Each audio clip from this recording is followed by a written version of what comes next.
ഒന്നുമില്ലായ്മയിൽ നിന്നും വളർന്നു വന്ന് ഈ ലോകത്തെ ഭരിച്ചവരെയും നിയന്ത്രിച്ചവരെയും ചരിത്രത്താളുകളിൽ കാണാം.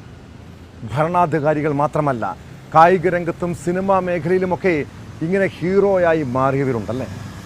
എന്നാൽ ഇതുപോലെ താരമായി വളർന്ന ചില മനുഷ്യരുടെ പതനവും നമ്മൾ കണ്ടിട്ടുണ്ട്.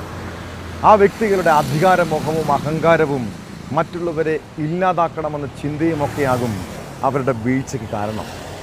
വെറും ഒരു മിമിക്രിക്കാരിൽ നിന്നും മലയാള സിനിമയെ നിയന്ത്രിക്കുന്ന ജനപ്രിയ നായകനായി മാറിയ ദിലീപിൻ്റെ ജീവിതകഥയും അങ്ങനെയാണ്. താരപരിവേഷത്തിൽ നിന്നപ്പോൾ ഒട്ടേറെ പേരെ അയാൾ ചവിട്ടി വീഴ്ത്തിയിട്ടുണ്ട്, ഇല്ലാതാക്കാൻ നോക്കിയിട്ടുണ്ട്. പണവും പ്രശസ്തിയും അധികാരവും ഉണ്ടെങ്കിൽ ആരെയും നശിപ്പിക്കാമെന്ന തോന്നലായിരുന്നു ദിലീപിൻ്റെ വീഴ്ചയ്ക്ക് കാരണം. നടിയാക്രമണ കേസിൽ ദിലീപ് കുറ്റക്കാരനാകാം, ചിലപ്പോൾ വെറുതെ വിടാം. പക്ഷേ അയാളുടെ ജീവിതം നമുക്കൊക്കെ ഒരു പാഠമാകണം.